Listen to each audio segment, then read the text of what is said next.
Hey, what's going on, guys? Henny Lago. Today we're talking about my new album that dropped. Go low, go low, you gon' have to work. Alright, guys. Today we're talking about my album XO. Dropped on the 20th of June this year. Pretty much, it's about relationships, drinking, trying to recover from a bad breakup.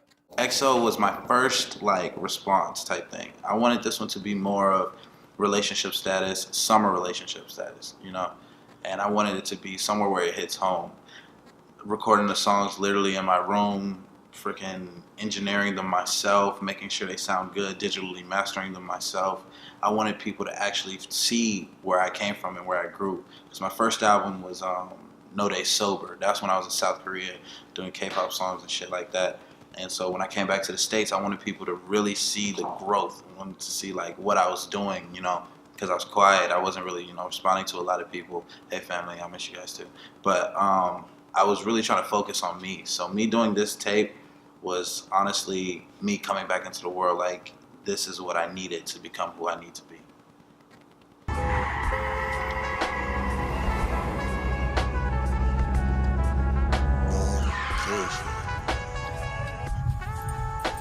The intro is basically my perspective of a drunk driver. I don't condone in drinking and driving, but this is if that was to happen. That's how I'd imagine it. Someone that just got through with a breakup, didn't know how to really go through it, so they just drank their sorrows away. I was driving, late nights in the hills.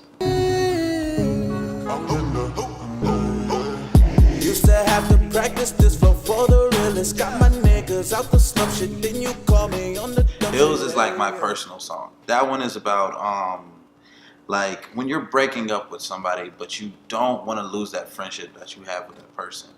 So in the song, it's more of after my breakup, I'm not gonna say any names who you did this to me, but it's after we broke up and everything.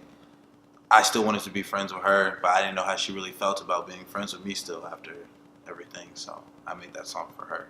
Hey, you got it when you pop like that. Hey, hey, all in the zone like that. Yeah, please go low like that. Yeah, money on the floor like that. Hey, working on the pole like that. No Reasons is basically when I was in my childish states. After breaking up with a girl, you was kind of hurt, so you just went and smashed other women, tried to make it seem you didn't care, that type shit. So I was always out with other women, hoping that she would see it, you know what I mean? Because if she saw it, I know she'd be kind of pissed.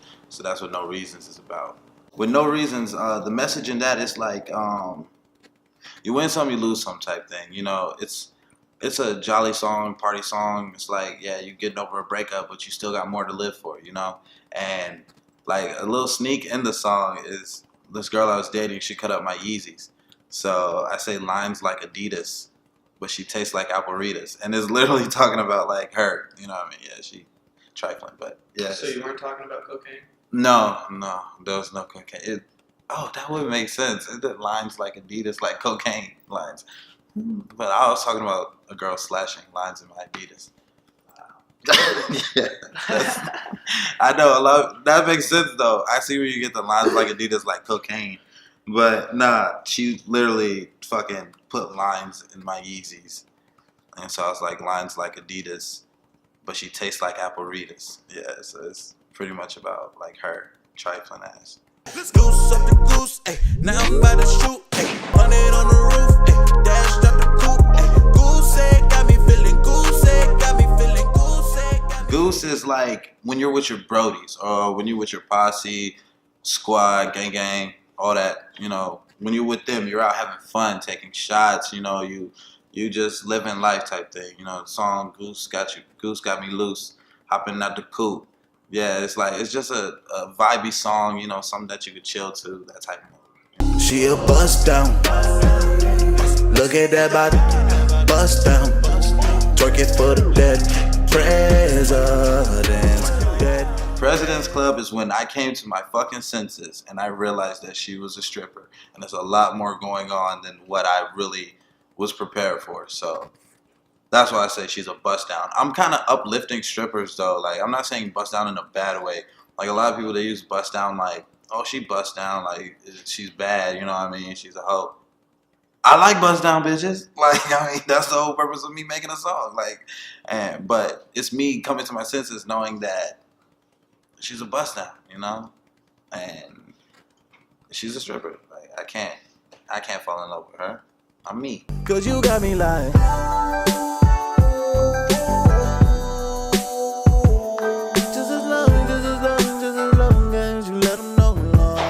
Mine is about basically falling in love with a stripper.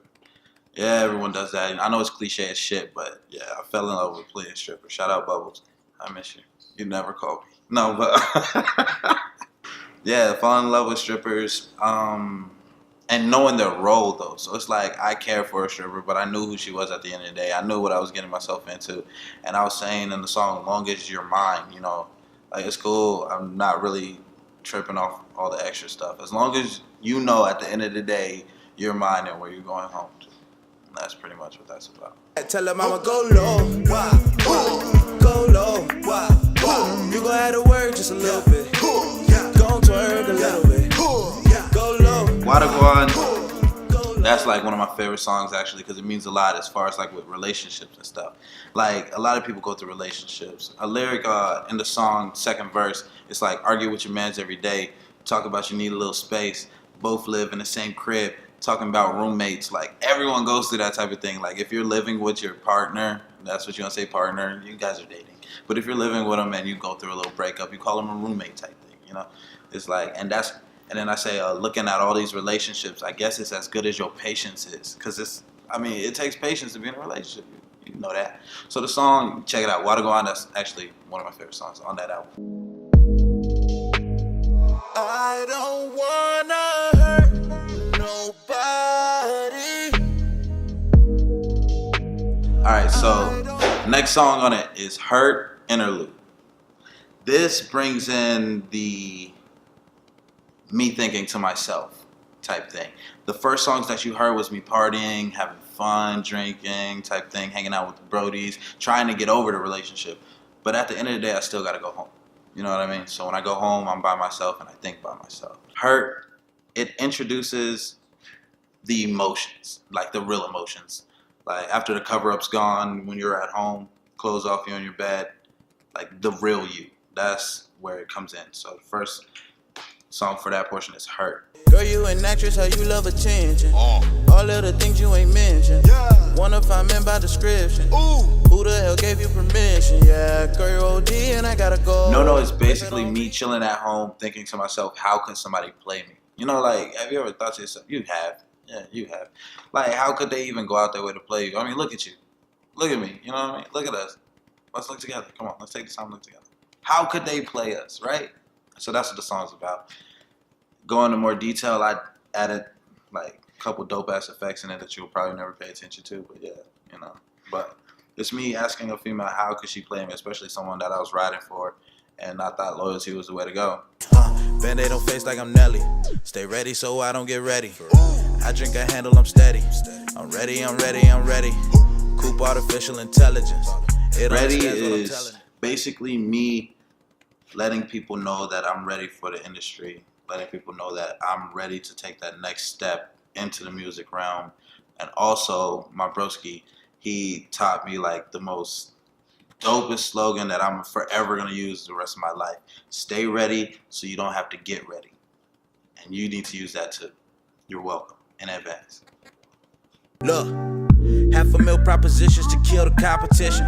Phones outside of the meeting room cause the ops is listening. They see a nigga with money will make the cops come get me. Foreign languages in my circle, my talk is different. Me showing gratitude and appreciation to the opportunities that I was given. Cause it's hard, you know, for artists out here. Like especially people that are coming in, trying to make songs, you know, everyone's a critic of their own, you know, work. And it's hard to have a song and you play it and for someone else to appreciate it and like it in the same manner that you like it and appreciate it is golden. So I want to say thank you to, you know, everybody that I work with, especially my videographers, do their dope as shit. My brody KK for sticking by me, especially through a lot of crazy times, you know, working with the Latin community as well as Warner Chapels and stuff. So in that song, it's like literally me in a hotel in Philly and I was out there chilling with my broski. and I just thought of the lyrics for that, and I was like, let me just do like a thank you type thing for everything. So that's what that is, and that was all real shit too that I was saying in the song. Now, Thankful was supposed to be the last song on the album until tragic news happened, and a fellow musician, I call him like a great musician, great artist, passed away. X. So I'm gonna go into detail with that later. But Thankful was supposed to be the last song, but I made a tribute song that I added like literally pushing it on that tape. Like I had to make sure I got in contact with everyone and be like, yo, I need this to be on the tape. And so I put that on the tape. How far would you go for the money? How far would you go for the money? Would you say on the soul? Last song on the album is This Far. This Far is basically my tribute to X. It's basically me asking, like, how far would people go for materialistic stuff? You know, like for him to pass away, that was tragic to me because I fucked with his music, and long before the whole, media took, credit and started to boost his style up and stuff, I was actually one of the ones that reached out to him years ago.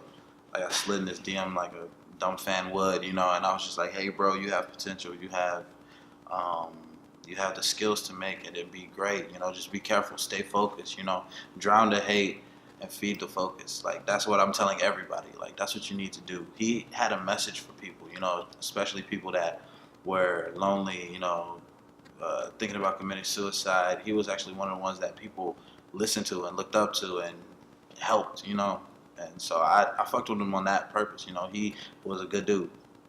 For him to get robbed, or I don't know the whole story. I'm not gonna go into detail, but for the situation to happen how it is, it's tragic, honestly. And so the song This Far, that was my tribute to you, bro. So that's pretty much what XO it means to me. I hope you guys go check it out.